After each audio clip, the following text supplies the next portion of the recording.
My name is Doug Thies. I am the founder of this group, IT Leaders. We've been running this in Indianapolis for about 8 years now.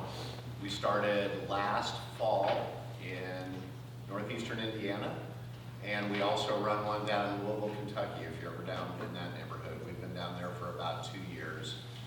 Who are we and why are we here? This group was designed specifically for staff IT directors and managers, people who have often been excellent individual contributors in their careers and who've gotten promoted to some level of difficulty as a manager or as a leader. It's very common in engineering disciplines for this to happen, where you get promoted without much leadership training or without much focus on the people side of the work rather than the technological side of the work. So this meeting is really designed to help you hear other people's leadership stories and to help you work on your own leadership journey, specifically the people side of the work that you do. We talk about breakfast and networking and mentorship as a part of this group. I hope you can find mentors or be mentors as a side effect of this. We've got a couple of local luminaries in the IT space that are our speakers today, so I think you'll enjoy the content. Bathrooms are down past the stairway on the left. The breakfast and coffee is right behind the screen here in the room behind us. No one ever eats at these things. Why that is, I don't really understand it. But I should be done at 10 o'clock this morning so you can get back to your work. To stay informed about what's going on here, you can visit the website, itleaders.org/NE-Indiana is the website. We keep up to date with next events and current events. You can register there, and you can also sign up for the mailing list. We typically send 4 emails out each event to keep you informed about what's going on. There will be 4 meetings this year. This is the first of 4 quarterly meetings, and we'll talk about those dates in a minute. We also maintain a LinkedIn company page, and I speak on LinkedIn about this group, and I reference the LinkedIn company page called IT Leaders Northeast Indiana, so you can also follow that and keep track of upcoming events there and any additional things we might be doing. The easiest way, if you want to keep track of this event on LinkedIn, is to follow me, Doug Thies, and to follow IT Leaders Northeast Indiana. That'll cover most of the bases. Finally, we run a private LinkedIn page called IT Leaders Community for all 3 of the cities that we're in, so that you can communicate with other directors and managers. It might be talking about vendors or technologies or people problems. We do post information out there from time to time, but it's really for you to converse amongst yourselves about problems that you have. We don't allow vendors in that group other than if they show up as leaders, if they're managers or directors themselves and are showing up appropriately as leadership rather than service providers and that sort of thing. So that's the LinkedIn. It's easy to find. If you search IT Leaders Community on LinkedIn, you'll find it. Social media. We love to post pictures of these events.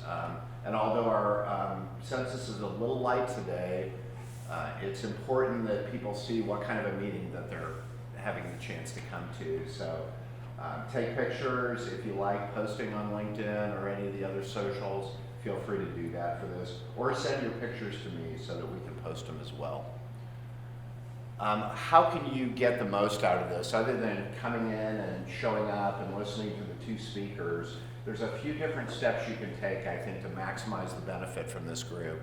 First of all, link up with me on LinkedIn so that you can keep informed on what's going on. I would love to chat with you and get your feedback on the meetings afterwards. You will very likely hear from me in order to make sure that our quality is appropriate and that we're hitting topics that are important to you as leaders. So I will reach out to you, schedule some feedback time with me. Normally those conversations are 15 to 30 minutes. We keep them lean and mean, and it's important that we stay aligned with what it is that you need as leaders. If you have leadership speakers that you know of here in the area. If your CIO is fabulous and you think that person needs to speak, or if you know of consultants in the consultant space who really are good with people skills and leadership skills, I would love to hear about those. We've got a couple of slots left for this year, so I would love to know if you like the speakers. I think dynamic is good. I also think knowing your topic is good as well. Most importantly, maybe, is spreading the word. I'm sure all of you know IT professionals, whether it be at work or church or the soccer field. This group's value to you multiplies geometrically by the number of people who show up at these meetings. So I would encourage you to invite as many people as you can. IT people are notoriously not so good at networking, and it's not always easy to get out. You know, we do these things in the morning so you can actually get back to work by 10:30 or so and not wreck your day. That's why we don't do lunch meetings or evening meetings. I think that decision of left turn to go home or right turn to go to another networking event is a very difficult decision to make. So I would encourage you to invite your coworkers and anyone else who you think might benefit from this group. Finally, we videotape these. Eric, our videographer, makes sure that all of these get documented appropriately so you can share this kind of content with your friends. There are 2 venues that you can get the data or get the presentations. Number 1 is Expedient's YouTube channel. Expedient is the company that I work for that puts these events on, or allows me to spend my time and their money putting these events on. If you go to YouTube, youtube.com/expedient/videos, all of the last 2 years of events are available out there. So it's very easy to watch from end to end any of the events that have happened. I can tell you that the last event that happened in Indy in January is a fabulous event. Really good content from both leaders. And the November event from Louisville is also extremely good. So I would encourage you to have a look at those. Also, there's a podcast. So pick your podcast aggregator of choice and look up IT leaders. And what we've done is we've chopped up the presentations are 30 minutes each. So we normally have 2 speakers at these events. So those are just chopped up into 30-minute audio only presentations. So that's another easy way to consume the information that gets presented at these. There are multiple events that happen in the Fort Wayne area that I think are beneficial to IT professionals. One of our speakers here, actually both of our speakers are involved in events that happen that you may be interested in. Clifford, do you want to talk about REF forums? Sure, absolutely. Thank you.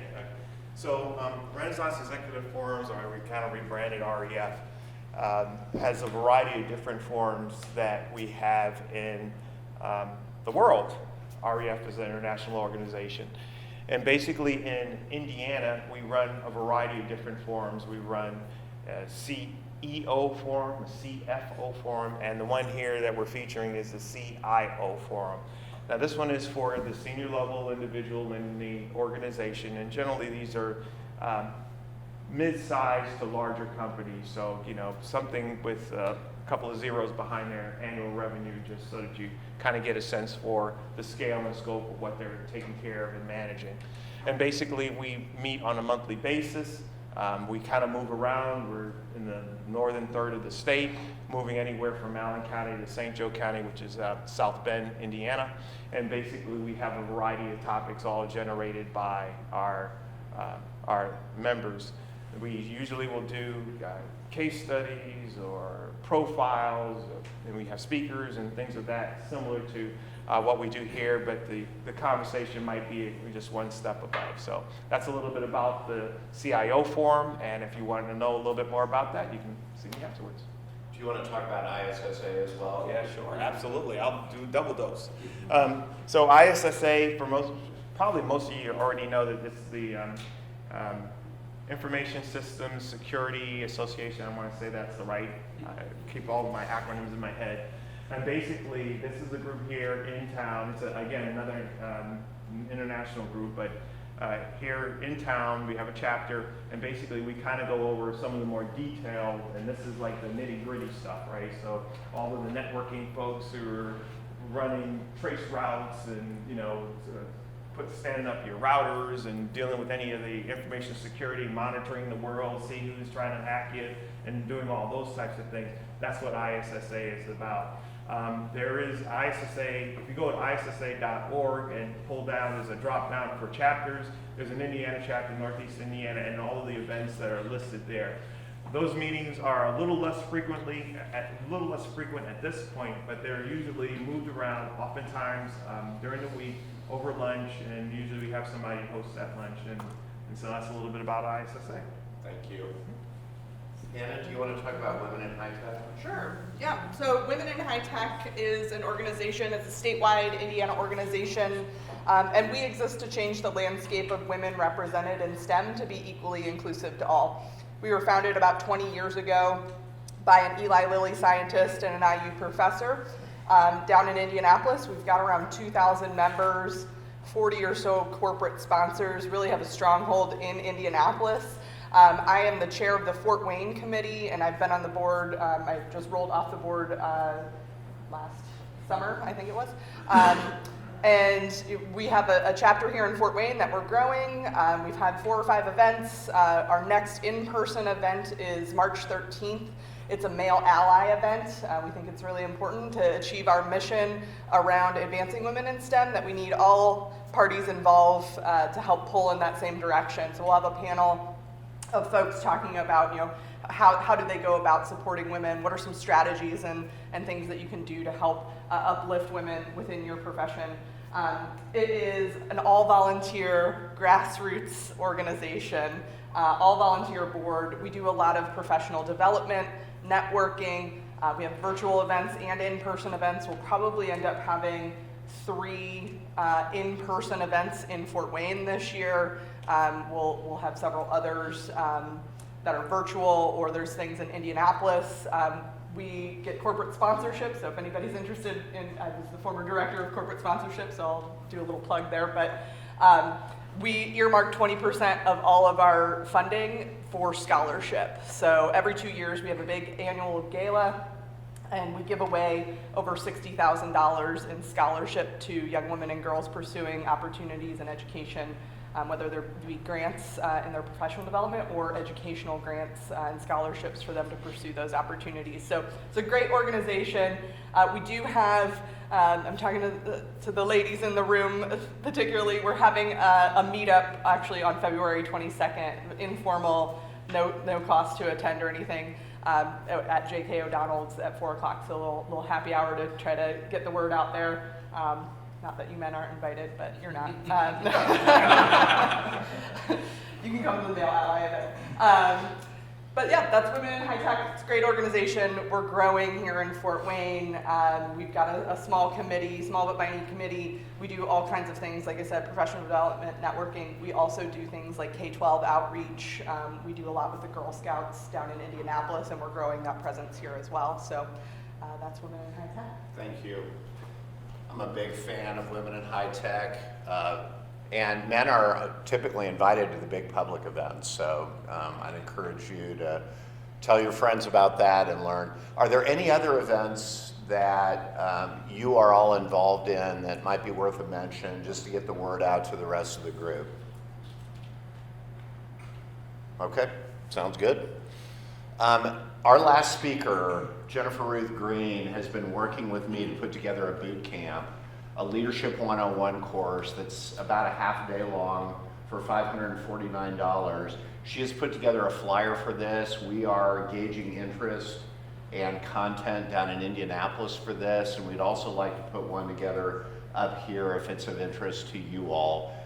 She's got a ton of content. If you're interested in this, reach out to me on LinkedIn or however you wish to. I think many of us need a Leadership 101 class. Some of us who are less self-aware and longtime leaders might benefit from it too. So if this is of interest to you, please reach out to me. Jennifer Ruth is fantastic. I really like her program, and the content she's doing. So I think it looks really good. All right, what about the other events that are going to happen for IT leaders in Northeast Indiana? We've got 3 other events scheduled, May 7th, August 6th, and November 5th. These are first Tuesday of the quarterly months, so feel free to take a picture of that. We will, this is on the website. This is on itleaders.org/Indiana. So those dates are already set in stone. We've got speakers for the first event, and I'm working on finishing up the rest of the speakers. But these will meet same time right here. Our May 7th event, which is the next one, we've got 2 great speakers coming. Craig Schroeder, who is with VCIO Global, and Terry Gower, former owner of Data Realty, the co-location facility up in South Bend. They are going to be speaking together on a cool assessment that they have that is really focused on finding your team's working sweet spot. I love the idea. I think it's an optimization concept, and I think we could all use a little bit more of that. So make sure that you get this one on your calendar. Don't miss this one. At each of the meetings we do, we allow people to stand up if they're in transition and talk about what they're good about, or if you've got open positions on your team, we want to talk about those as well. Any open positions on your team that anyone would like to speak of right now? Go right ahead. I'm looking for software engineers. Software engineers, your name? Dave Hawes with Steel Dynamics. Okay. What's the best way for them to pursue that? Careers.steeldynamics.com. Okay, great. Software engineers, you say. Anyone else? All right, anyone in transition? Anyone looking for their next role? Maybe you're looking quietly and don't want to say it out loud, but maybe not so quietly. All right, okay, that's good. I would just want to thank my company, Expedient. We are a services firm located down in Indianapolis with 14 other cities. We do a variety of services. IT leaders would not exist without Expedient. They believe in good leaders plus good services, and good strategy makes great IT teams. We're located, as I mentioned, in Carmel, Indiana with our data center, but the fact that we're doing this in multiple markets, I think really speaks to the type of people we are to bring value to the community first. So thanks a lot to Expedient. Also, Indiana Tech for hosting us, and REF for really getting the word out to both the South Bend and the Fort Wayne communities. And Mosher Consulting has been actually really active as well in helping us spread the word about these events. So thanks to all of them. Today's speakers, Hannah's going to start us out. She's going to be talking about risk-taking, and then Clifford's going to talk about the 5 hard lessons that he's learned in leadership. So Hannah, it's all yours. All right. Ready to go. Good morning. I'm Hannah Stork. I'm a client executive with Spark. Some of you, Spark with a Q, I know, it's got to be very techy. Some of you may be familiar with us as Rural Sourcing. We changed our name about 9 months ago. I, for one, am particularly happy to not have to say the word rural every day. So it was a bit of a tongue twister. But Spark is a custom software development digital engineering firm. We partner with our clients to build cool digital products and experiences. We think we do it in a little bit of a unique way. We've got around 1,000 technologists all across the US and Latin America. And so US-led, 100% W-2 employees of Spark. And so we come in and help our clients build cool things. So that's a little bit about Spark. I'm not gonna lie, I was a little nervous about this morning. I've done a lot of presentations. Typically, they don't involve me talking about me. So this feels a little bit uncomfortable for me. I told my 12-year-old daughter, I said, I'm a little nervous about this morning. She said, bring candy, everybody likes candy. So Clifford's got me covered there, but then she said, well, maybe bring something everybody likes. Why don't you bring wine? So that tells you a little bit about our house. But risk taking, I'm going to discuss this topic today somewhat from my own personal purview and the risks that I've taken throughout my career that have helped me grow, learn, adapt, some of the uncomfortable moments that existed around that. I hope that it provides some value and context. I'll tell some stories around that, but mostly it'll be memes. So why take risks, right? We got to start with a Dilbert. We'll need a risk analysis on this project before we can approve it. Risk 1, indecisiveness, overanalysis, cluelessness, micromanagement. I don't understand these risks. That's number 36. So I'm just curious, what are we afraid of? And I'm a little bit interactive, so I'm curious. What are we afraid of? What comes to mind when you think risk? What are you afraid of when you say, I'm going to take a risk? Failure. Failure? Looking stupid. Looking stupid? Wasting money. Wasting money? Yeah. There are all kinds of different risks, personal, professional, hopefully not legal risks in there. But I chose this topic because Doug and I were talking, and I thought, I don't know that I'm a particularly risk-averse person, but I don't know that people would be like, oh gosh, she takes these huge, broad risks. But I think there's been moments in my career that I've taken risks and I've learned something from them. I hope some of these things that I share today will be of value to you. I personally subscribe to it's called the Krumboltz. The guy's last name was Krumboltz career theory. It's a dynamic nature of career development that has an importance on adapting to changing circumstances, seizing opportunities, and learning throughout one's career. I know when I went to college at Indiana Tech, I'm a proud Indiana Tech alum, that I changed my major 3 times, and I was really jealous of everybody that knew that they wanted to be an accountant and had a very direct career path. My career path has been anything but direct. And so I subscribe to that kind of career theory, and I think it lends itself to risk-taking, right? Seizing those opportunities, adapting to the circumstances, and learning throughout one's career. How many of you like risk? A few of you? I could have guessed you too. That doesn't surprise me. So everybody else, not really a big fan? Calculated risk. Yes. We'll get to that. Calculated risk. Talking to a bunch of nerds. All right, so we're going to discuss the 5 things that I've learned throughout risk-taking. Trust your instincts sometimes, right? We'll get to the sometimes here in a second. But we live in a world, and we all work in a world where data is king and instinct is the jester. And we often think that those two can't coexist with each other, right? We need a very clear, what does the data say, and that's the choice that I need to make.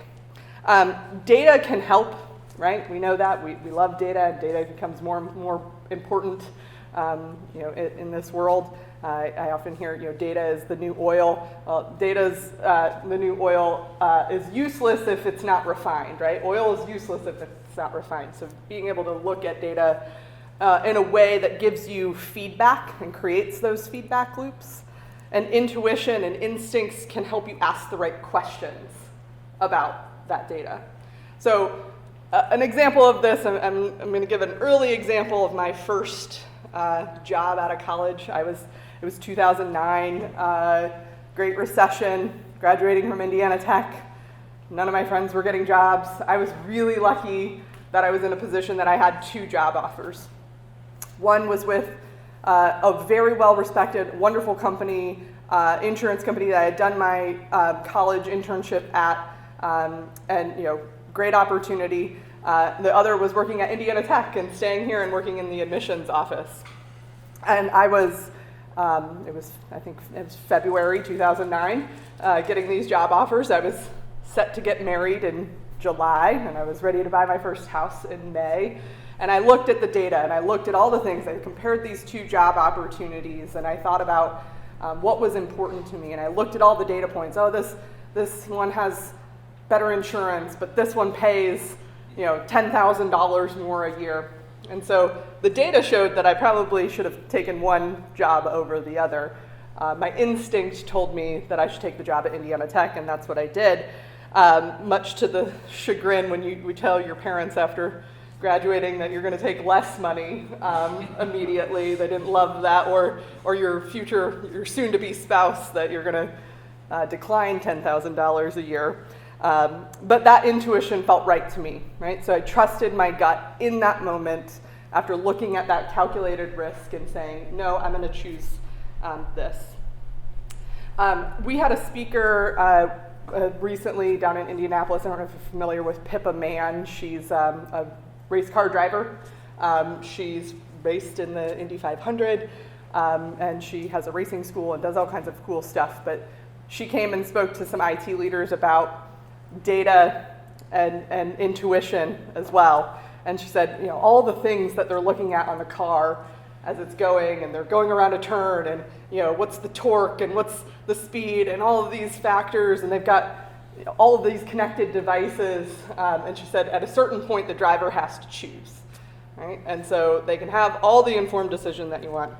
Sometimes you need to trust your instinct.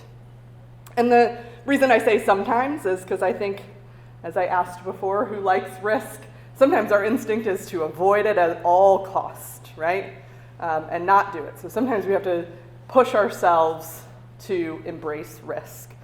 Taking calculated risks based on intuition can, and I think does and has for me, led to unexpected success.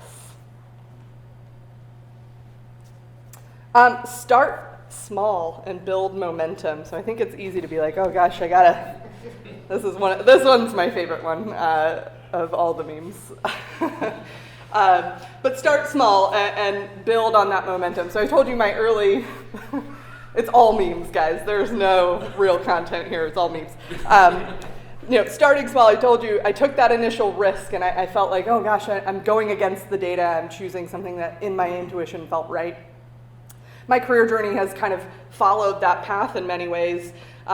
Working in higher ed, I moved to Manchester University, excuse me, and was the director of career services there. Did a lot around the region in terms of, I took some risks, and I think when you look at like not just career shifts and movements and jobs, but looking at the projects that exist in front of you and the opportunities that you have to take advantage of those.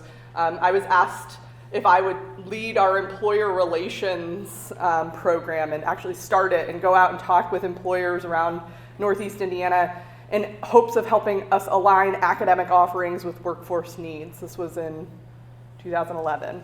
And so going out there and having those conversations felt a little risky, right? I was pretty young and trying to get in front of executives and talk to them about their talent needs and their growth needs and their expansion needs. And it felt like a big risk at the moment and doing something that was outside of my comfort zone.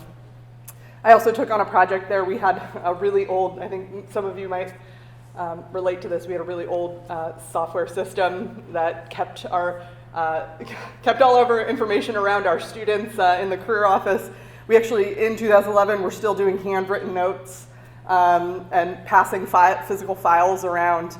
And so the software system was no longer going to be supported. We needed to upgrade it, but we also needed to then take a look at like our business requirements and understand how are we going to use this new system. I had no idea what I was doing, but I said, sure, I'll take this on because I thought here's an opportunity to make myself invaluable to my department and my organization. And it was kind of my first toe dip into the technology world and understanding, okay, how do these software applications drive value? How do we make sure that it aligns with business needs within our organization? And so taking those kinds of small risks, even though they don't seem big, they can lead to bigger things, right? The employer relations program really taught me that I loved talking with businesses about their problems and their strategies and their growth goals.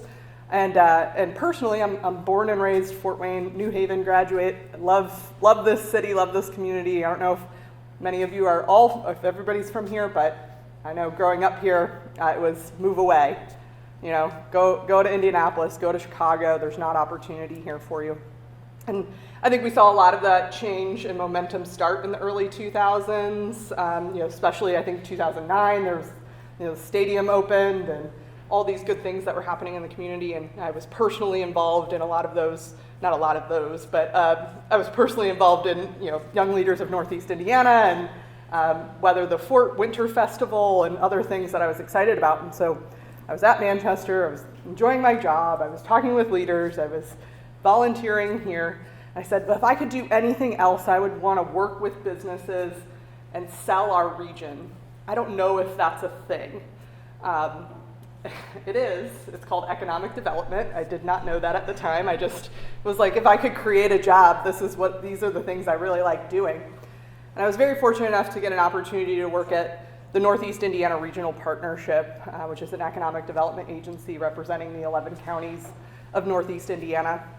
And so that was my second jump, right? I had taken some risks that helped me build that confidence and some manageable steps during my early career that made me go, I can do this. Oh, I can tackle that next thing. That helped me feel like I could take that next big leap into a space that, quite honestly, I didn't know that well. Went into the Northeast Indiana Regional Partnership, again, continued some of those things where taking on projects or opportunities that helped me adapt, grow, learn, seize opportunities that other people might not want. And so at the Regional Partnership, I was there for about 5 years, and I traveled all over the country and sometimes the world to talk with businesses about their expansion and relocation plans and what were their challenges and barriers to that success and how and why Northeast Indiana might be able to solve those challenges and problems. And I was doing that and again, seizing an opportunity. I heard about this little company called Rural Sourcing that was thinking about expanding into Northeast Indiana. And I said, hey, I kind of inserted myself. It really was not my place. But I heard about it and I thought, oh, this is cool. I really want to be a part of that. And so I inserted myself. I became the regional lead economic developer on that project and met our executive team and just hit it off with them in general. And so really fortunate, they chose to come to Fort Wayne. At that time, we were around 400 people and growing, so it was exciting to see them choose Fort Wayne. They didn't even, no offense, Doug, love Indianapolis, but they didn't even look at Indianapolis. They looked at Fort Wayne because they knew that creating jobs, software development jobs in this community had a greater economic impact. Be more of a drop in the bucket, in a larger market. And so they said, hey, we really liked you. You did a great job. Would you be interested in coming to work for Rural Sourcing when we come to Fort Wayne? And I thought, I'm not a technologist, right? I've done a few technical type of things. I've been a webmaster for a nonprofit organization. I've done these other projects, but it felt like a really big risk at the time. In fact, I said no initially. I said, nah, I don't think this is for me. They said, that's okay, we don't need you to write code. Thank God. We'd be in a world of trouble if that was the case. Will you come and be a project manager? Well, I had managed many projects and I thought, okay, that seems like something I could do. And so I think that was, from a career standpoint, one of the largest risks I've ever taken. The regional partnership, not gonna lie, it's a cool job. You get to do all kinds of really cool things and meet people that I can't believe I've gotten to meet just by being within that organization. And so it was leaving a very comfortable, successful job to go into something that actually at that moment paid a little less than what I was making. So I was a little nervous about taking this risk, jumping into an entirely different profession that I didn't know. But I think I had built this habit, right? I had built this habit of taking small risks to take bigger risks and identify opportunities.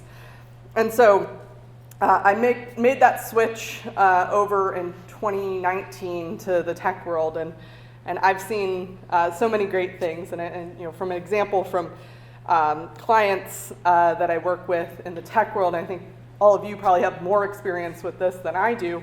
But my experience is oftentimes we're looking for opportunities to carve off a POC, an MVP. Let's not try to eat the whole elephant, right? And so some of that risk taking applies to our individual work and our technology jobs and saying, how do we carve off this pilot project? How do we manage expectations? How do we show value throughout that process? And then how do we adapt and learn throughout?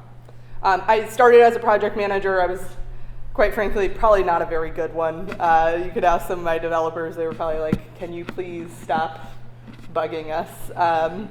But I raised my hand. I knew I wasn't exactly in the right place for me anymore as a project manager. I enjoyed it, but I knew that passion around helping businesses and understanding their problems was still very much what I was interested in. And so I raised my hand, and again, a risk. I had been there 4 months at that point and said, yeah, I don't really thanks for the job, I don't really like it. I'm not very good at it. Can I do something else here? Can I join the sales team? Because I think that's the aspect that I really enjoy, and I would be better at that.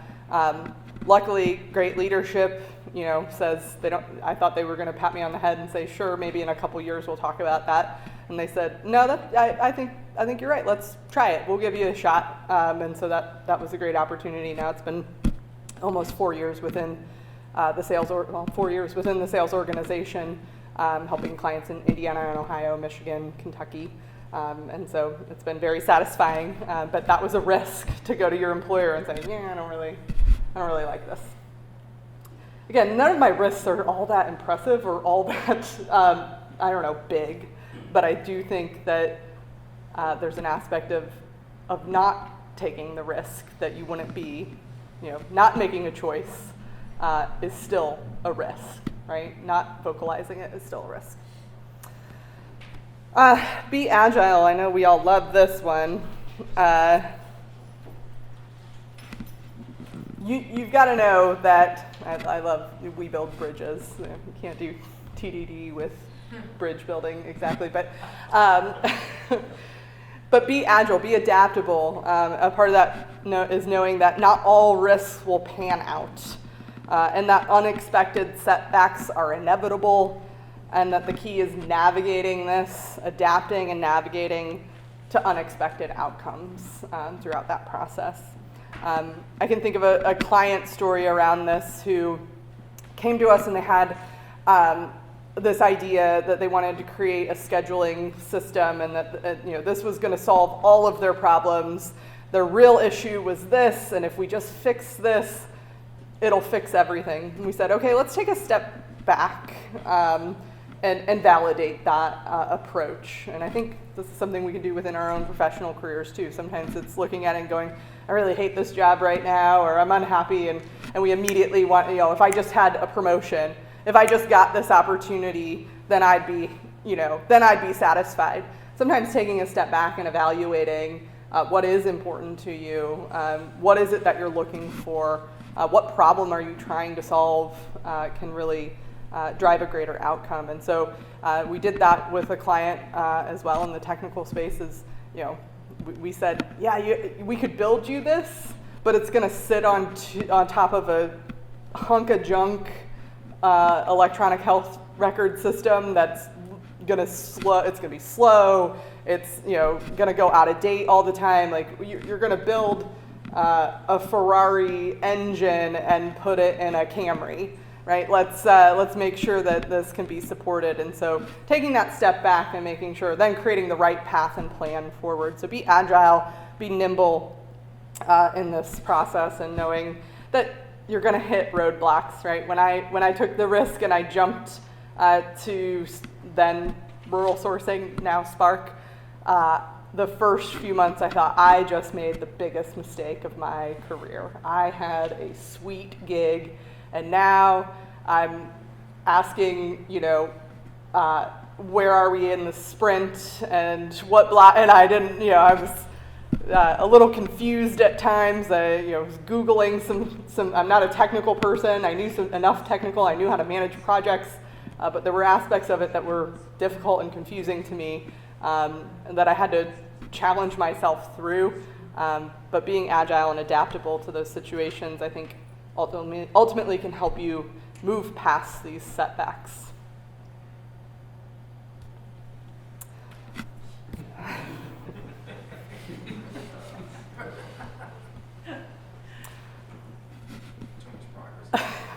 I thought this one was fitting as well. I think embracing failure is, I really hate failing.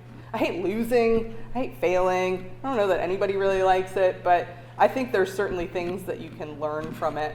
I played basketball at Indiana Tech here, and that's not really a brag. We were terrible at that time,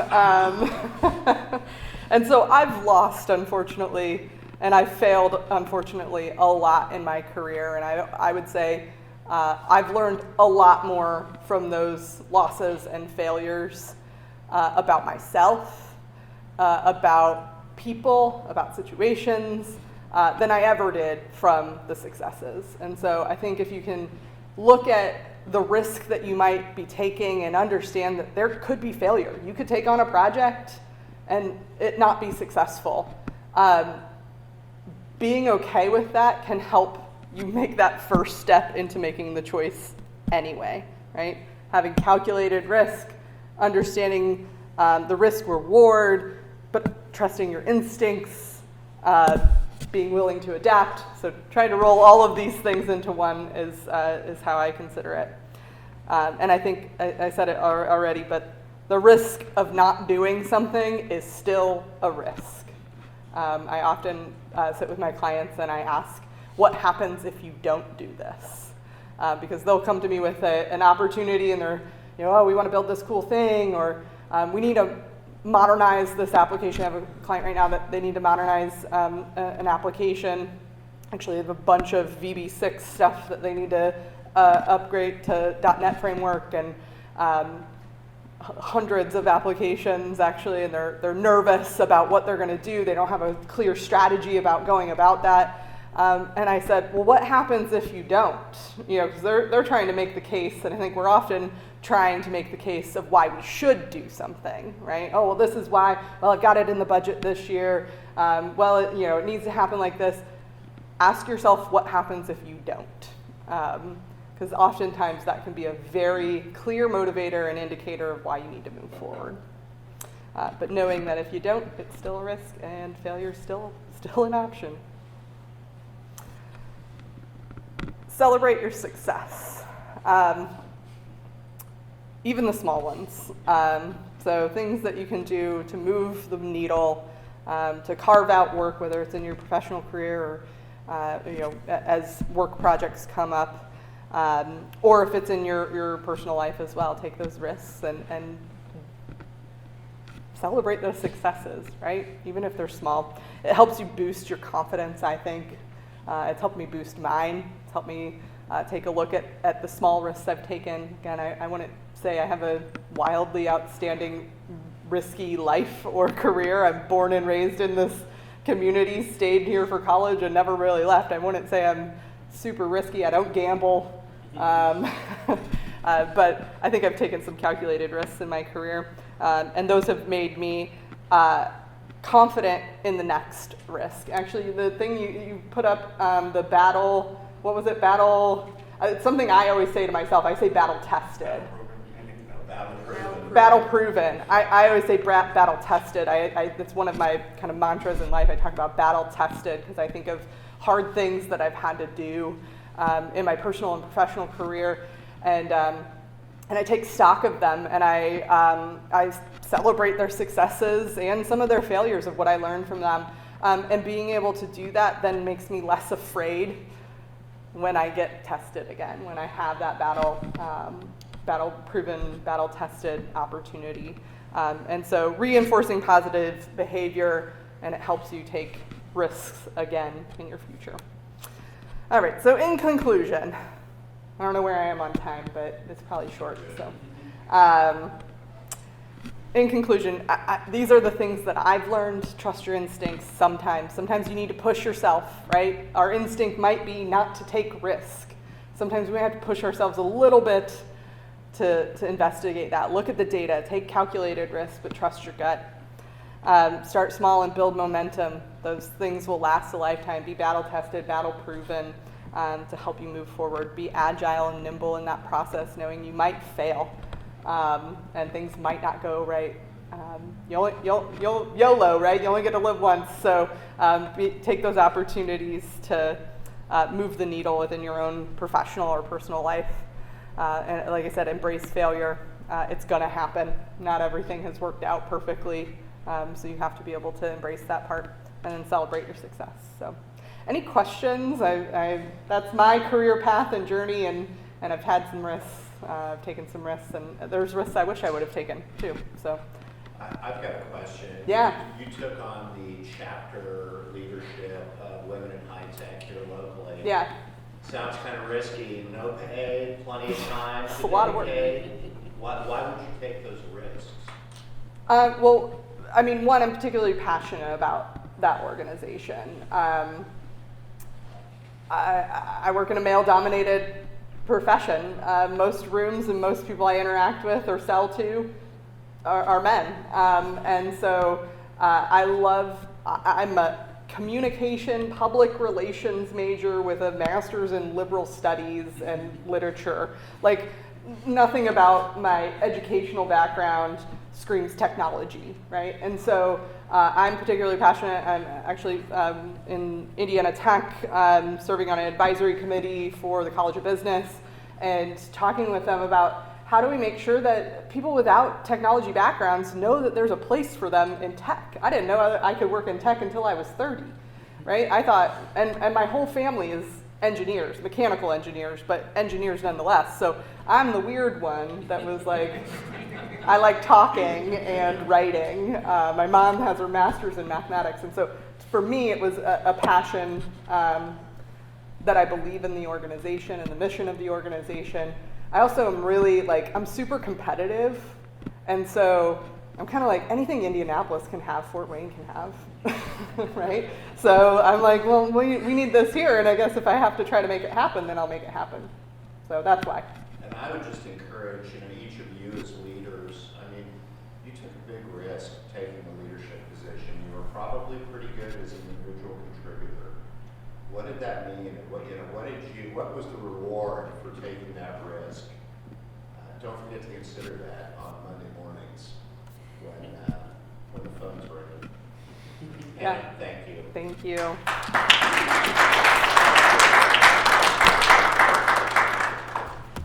Next is Clifford Clark. Clifford was instrumental in getting this group up and running with the REF, with the forum that he runs for the CIOs. He really helped get the word out early on, and we're continuing to grow the group. So, Clifford, all yours.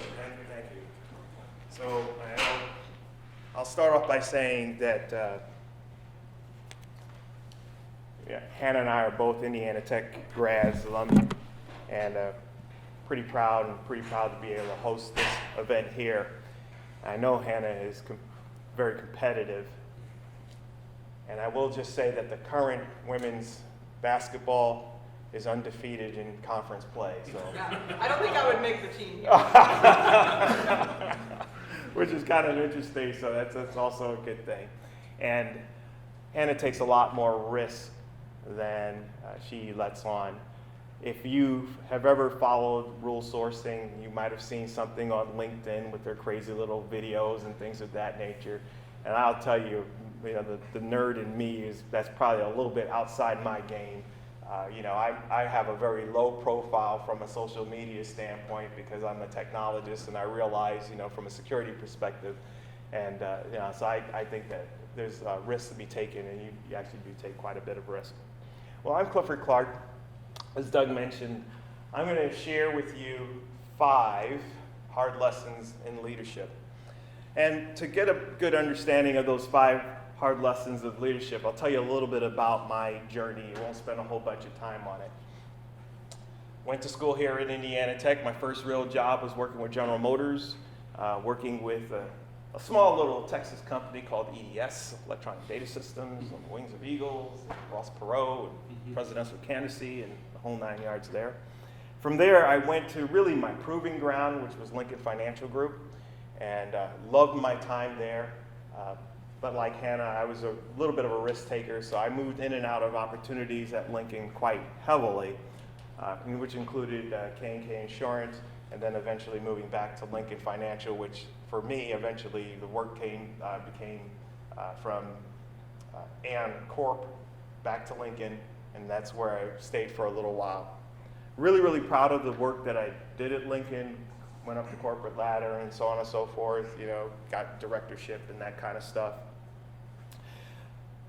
But saw that the horizon had a lot of things out on it, and it may not have included me at that point, simply because there was a long list of individuals ahead of me that would, have an opportunity before my time, my ticket was punched.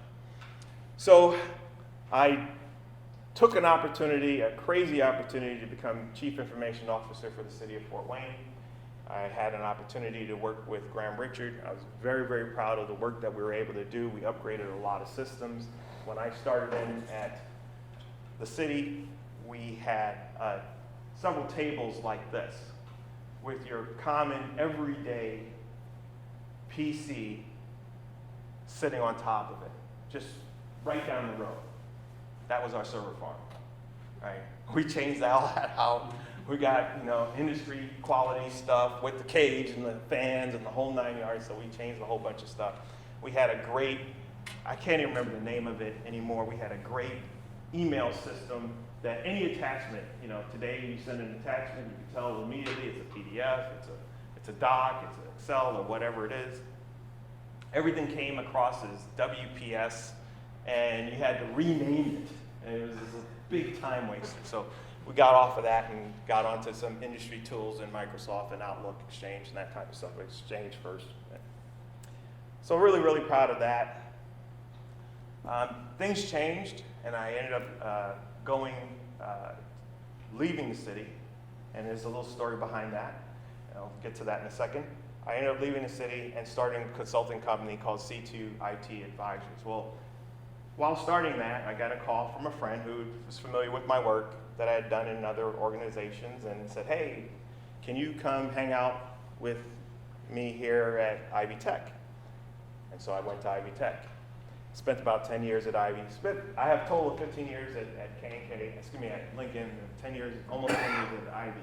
So I've been around the block a little bit. I already talked about EDS, so I'm kind of old.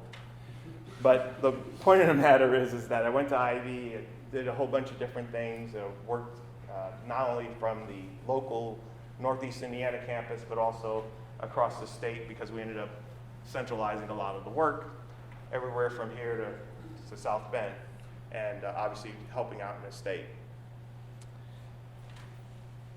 While doing that, I still had an opportunity to work my company, C2 IT Advisors. Never did let that go. When I left Ivy, I continued to focus on that, working with information technology leaders and developing them with not only the CIO Forum, but also with Public Technology Institute, and also working in other municipalities. I've worked in a CIO also for Maryland National Capital Parks and Planning. So it's just another municipality. It's out on the East Coast, and travel back and forth all of that. So why did I tell you that? Well, one of the challenges that you have as you go through your career is, where do you pick up the nuggets about how your leadership skills will develop?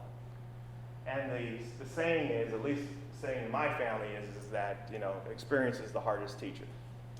In fact, I hope I don't mess up the video on this one.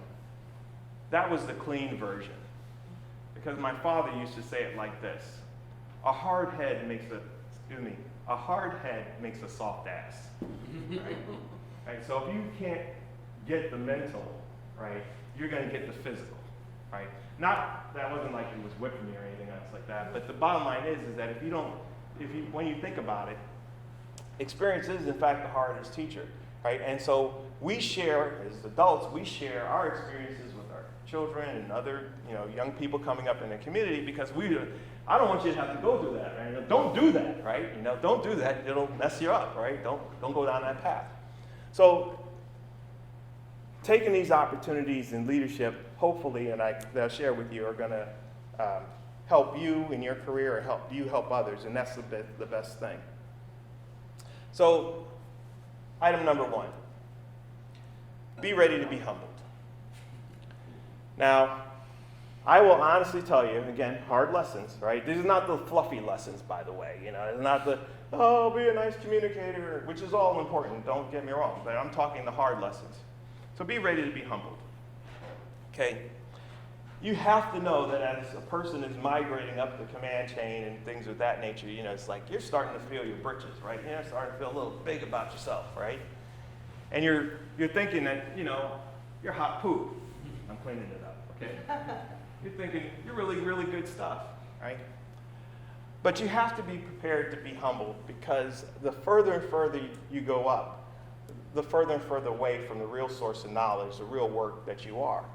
And, you're starting to feel maybe a little high and mighty about yourself, but you need to keep yourself humble and bring yourself to where people can still interface with you, people can still talk with you, people can still be in the mode of listening to you. You will be surprised, and that was one of the lessons that I had. So again, pretty transparent, 6'3", African American, male, can be intimidating at times. And I had to learn various different lessons to just kind of, hey, look, just humble yourself so that you can be accessible as a leader. You will be surprised how important that is. You won't hear the things that are going south if you are not accessible. If a person is afraid to bring you the bad news, if you are always yelling and screaming at somebody, if you cannot position yourself to receive that information, that will stop the information flow, and that is a problem as a leader. Number 2 is get help. Oftentimes we think as ourselves as leaders, we like to think, back to number 1, right? Be ready to be humble. Like, I did all this on my own. It was my studies, my education, my money, my this, my that. Well, guess what? It's never any of that. It's never just you. You have people that are around you that make things possible, clear the way, help you, whether you know it or not, right? And I was very, very blessed, and like I already rattled off a little bit of my career. I feel very, very happy that I had people around me that helped me along the way, even when I didn't know that they were actually helping. I found out later on that they cleared a brush or opened a path or did something for me. That's why I'm pretty passionate about some of the things that I do. I know Hannah knows a little bit more about this than I'm letting off here. But the bottom line is that no man or woman is an island, and we need each other to help to get help and get things done. So opportunities such as this, we're kind of talking about, IT leaders to get the necessary training, mentorship, networking, all of those things we ought to be doing on a regular basis, because those are so very important about keeping us plugged into the environments that give us the help that we need. And right along that same lines is obviously the training, right? We still need to constantly train up ourselves so that we don't get irrelevant, so to say. And mind you, when I say that, the things you get trained on as you move up the ladder changes. It's not necessarily all the same things, which is something I'll talk about here in a moment. So things like IT leaders, professional development, professional organizations, those types of things take it. One of the sad things about IT individuals, in my personal opinion these days, is that we have a lot of stuff out there. I'm going to forget some of the names, but Pulse, LinkedIn, YouTube. We have all of this stuff, and so many of us don't take advantage of it. I mean, we have opportunities to develop our skills, but we simply just don't take advantage of it. I'm not 100% sure why. I know we're busy people, but I think that that's very important. I've often said, and I share this with others, nobody can be more responsible for your career than you, right? If you're waiting for your manager to pat you on the head and give you that opportunity, you're probably going to be waiting a little bit long. I mean, even Hannah and ourselves said, hey, I actually said, hey, you know what? This project management thing just quite isn't where I'm feeling it. Maybe sales, and you got to plug in.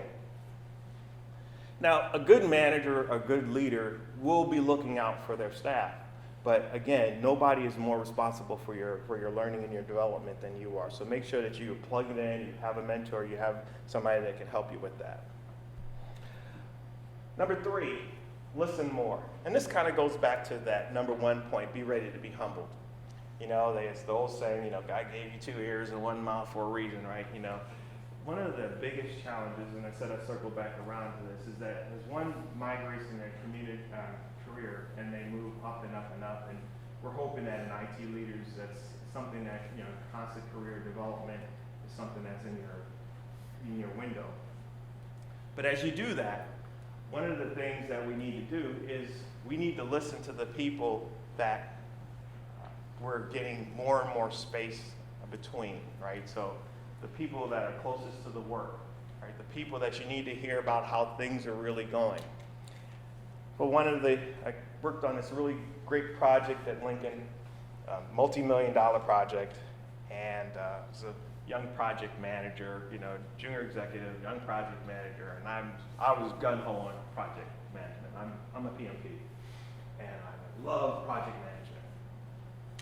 And I am moving this thing as hard as I possibly can because I got this date, right? So folks who know project management, I know there's a few in the room, you know, you got your scope, you got your budget, and you got your time, right? So you're working on those 3, you know, triple constraints. And, you know, budget's looking good, we know what we need to do, right? I'm trying to keep the schedule. And my sponsor said, hey, how's that project going? Oh, it's great. You know, everything's going really good and so on and so forth. Yeah, that's not what I'm hearing. What?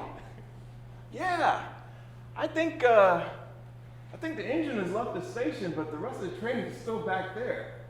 That was an awakening for me, right? So basically, I had gotten too far out, and I wasn't getting the real deal, right? I wasn't getting the true sense of what's happening. And as I kind of mentioned, you know, you want to be able to stay close so that you can hear what's really going on. And maybe I was a little unapproachable, maybe I was a little too aggressive about keeping this project schedule, but nobody wanted to tell me any bad news. And there's another famous, a big one is, you know, Ford. This is probably at least a decade and a half old, and I think Alan Mulally from Boeing came over to Ford, and he sits all the engineers down and says, how's this project going, everything? And everybody said it's going just fine, all right? And he waited, and he waited, and he waited. And then week after week, same thing. And finally, one of the engineers broke and said, well, this is not going to happen. And he's like, finally, somebody's telling me the truth. What's happening is that as you continue as a leader, as you move up in your career, and you'll hear about this if you've ever done a course or master's or whatever level, you have this power distance relationship that gets wider and wider as you go further and further up the ladder, right? It's why you don't normally see the guy or gal that is working at a lowest portion of the organization run into the boardroom to talk to the CEO about something. It just doesn't happen, right? There's so many layers. There's a manager and a manager and a manager above that. In fact, again, another hard lesson of leadership is that I remember it was a casual conversation of that same project and talking to a senior leader about the status of that project without first informing one of my direct leaders about what was going on. And to make it worse, the person was a military person, so he was like, you just broke protocol, and I almost died on that one. That was one of those, you know, career terminating events, you know, a readjustment career. You almost have to write a new resume out, right? So you want to make sure and watch out for that. So as you go up the line, you know, that whole power distance relationship gets further and further out. So you, as a leader, have to do things to make sure that you're hearing the real deal, right? And there's all sorts of books about how you do that. And one of my favorites is, I think it's Ken Blanchard.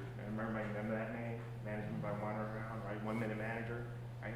This classic, there's another one, Maxwell, you know, there's another classic stuff, right? It's just like, hey, in other words, don't get too big for your britches, you know. Always make sure that you're keeping the ear to what's actually happening in your organization. Now, like any leader, things get complicated as you get further and further up the line. I mean, you're no longer talking about whether or not you should get, 1 quart of juice or 2 quarts of juice. It's not that simple, right? The things that you're deciding on is going to have significant impacts potentially for not only for your organization, for its financials and how things work and operate, but also for the people, whether or not they have another nice line in their resume to say I was on a successful project or not, because none of us like to be on unsuccessful projects, but it happens. So the bottom line is that now you're in this mode that you have all this other stuff coming in. So the other lesson, number 4, is to create systems for yourself. Okay? You got more things coming, and they're coming faster and harder, and they're more significant than they once were. So everything from simple things like managing your time, your calendar, your to-do list, and how you do stuff, you're going to need to make some adjustments in that, because if you don't, then you will start to miss on things, and that will interrupt your own personal performance.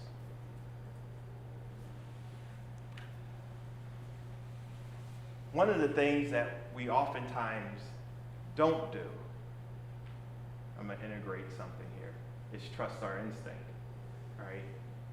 And sometimes when you've got the hard press for your career and your career development, you'll take anything. Hey, do this over here. Yeah, I'll do it. Do that over here. Yeah, I'll do it. And then you realize that you've actually taken on a bit too much, right? So another part of that lesson of creating systems is that the system should be able to inform you, data side, of when to say no. Because you have to come up with some degree of balance or opportunities in the things that you can take on, because you can't, as much as you'd like to think that you cannot do everything.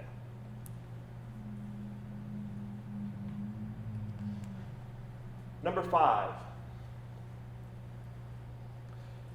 don't forget what got you there. Somebody shared this with me many, many years ago, decades ago, one of my mentors. I won't say how many, but plural decades. At least that. And he says, everybody wants their own piece of the pie. And I've always remembered this little acronym, right? As you're moving through the organization, you have to perform. That's what the P is, right? Your individual performance is almost what gets you noticed, right? You're past the resume stage, you're on the job, you're probably getting started, you're at a lower level now. You guys are a little bit past this part, but your individual performance is very important. And then that I was your image. Do you look the part, right? Can somebody take you to the next meeting? Can somebody just grab you out of the break room and say, hey, I need you to run to a meeting with me on something? Right? And that used to happen. I had an employee at Lincoln, and she hated socks. Right? She hated socks. Right? So she would never wear socks. Now, mind you, this is not the nice, cushy work-from-home environment that we have now in 2020s, stuff like that. I mean, Lincoln was still a pretty formal environment, right? And not only did she hate socks, she hated shoes, right? And so this is Lincoln Financial Group, right? This is the company that was downtown, that was huge, number one employer for a long period of time, corporate office, and now in Philadelphia or wherever it is these days, and now you got Linkfield and all that kind of stuff. So it's a big company here. So back in the 90s and stuff like that, nobody walked around without shoes. Okay, this was like pre casual Fridays and stuff like that. So we had an agreement, because she was sharp. We had an agreement. Hey, look, just keep something in the drawer. Keep something in your desk drawer that you can, if need be, that we can call and that you can go, right? I'm just kind of the same way. I'm a suit and tie kind of guy, or jacket and tie and stuff like that. I feel real comfortable in my, Superman cape and everything else like that. But I would tell others, you never know when you have to pull, because we're the one closest to the assignment. Okay, no, hey, how much are we off right now? A leader would ask, and you would know, right? I need you to explain that to, the board or wherever as you're kind of moving up your career.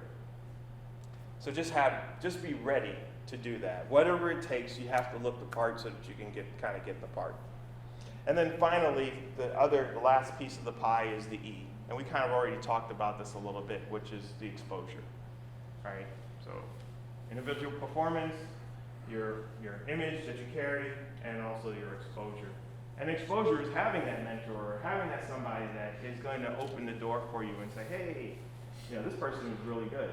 That even though they don't wear socks or shoes in their office, that they're still sharp as a whip. And that they are quality enough that you can pull them to the side and say, hey, look, open your drawer, pull out your shoes, pull out your socks, you're going with me up into the boardroom, and we're going to talk about this project that you're working on. So you kind of need that. So now that we understand that whole performance and that whole framework of performance, you still need to understand that as you migrate up your career, and we already talked about the power distance, you're getting further and further away from your technical skills, right? So it's also important to know that what got you there may not be necessarily what will keep you there, all right? And so, and you hear these stories oftentimes, and this is one thing that we do need to say no on sometimes.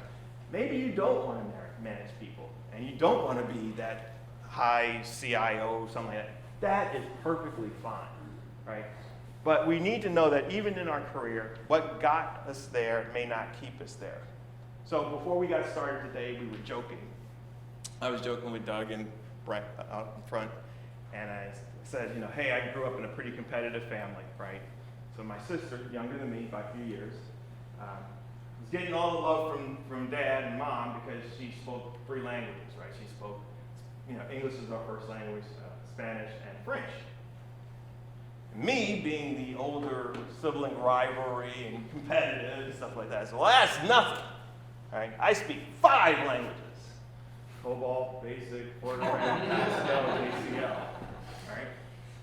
So the point of the matter of sharing that story is that nobody has called me to do anything in COBOL here in a long while. Not RPG, not work on AS400, or anything else like that. All of those things are in my career, my past career.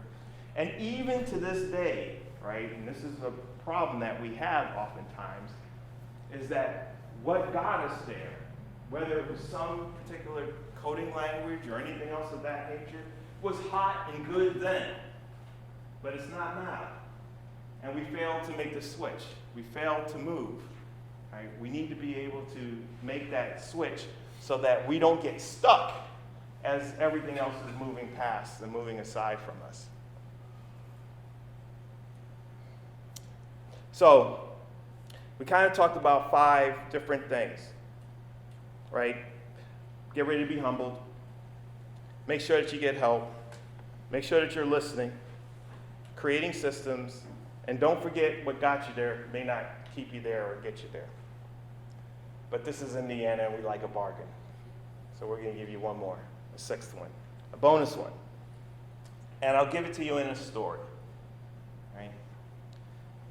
And I apologize for anybody that's heard this story from me or anywhere else.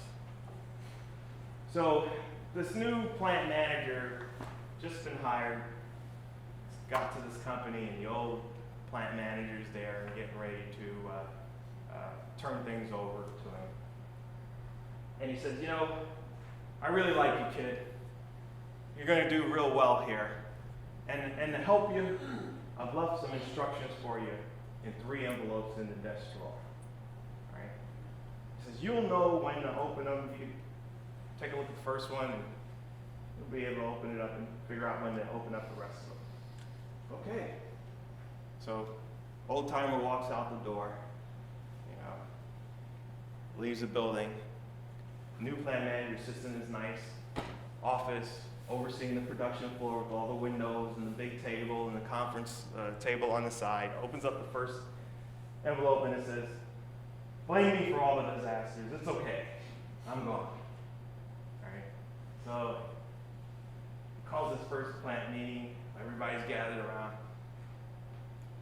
Bob that left, he was an idiot. He didn't know how to run anything. We're changing it all.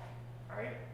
People are shocked, but they follow along. They make the change. They flip it. Cylinders, it took a little while to get going, but now the engine is humming. I mean, they're doing really, really good, and the plant is humming really great.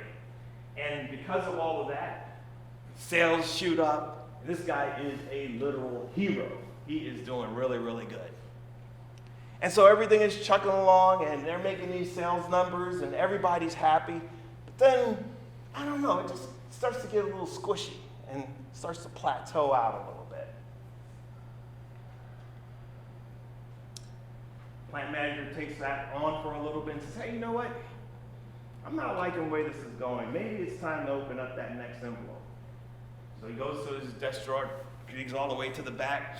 There's the envelope. He pulls out envelope number 2. He opens it up. Says, "Tell him you made a mistake. Flip it back." He's like, "This can't be right. But that first envelope was really, really good. All right, I'll give it a try." So he goes out to the floor and says, "You know, we've had a great ride, but I've made some mistakes, and we're going to flip this organization back."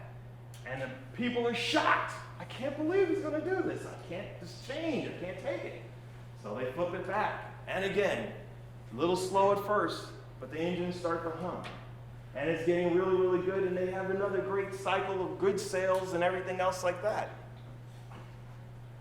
And that, as you might expect, goes really, really good for a period of time, and then it starts to plateau out. But he's got one more envelope. He says, "Those other 2 were so great, I'm going to go and pull the other envelope." So he goes back to his big office with a nice view. He opens up his desk drawer. The last envelope is all dusty. It's got marks on it, but it hasn't been opened yet. He opens it up and he reads it. And it says, "Make 3 envelopes." So the last bonus lesson is you have to know when to leave. That's another hard lesson in leadership. Thank you.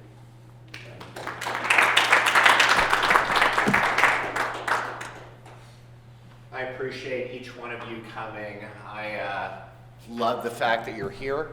I love the fact that you're interested in working on your own leadership skills. I take a lot of pride in helping whoever I can. I look forward to talking to each one of you. Remember to tell a friend about this meeting if you liked what you experienced. The next meeting should be as good as this one. I think even better in some respects because there'll be new content and different content that you can apply. Take some risks like Hannah did. I think you'll know when they present themselves to you what might be best for you. And don't forget the 5 hard lessons that Clifford shared with you. You don't have to work for decades in order to maybe put those into practice. Thanks. Have a great day.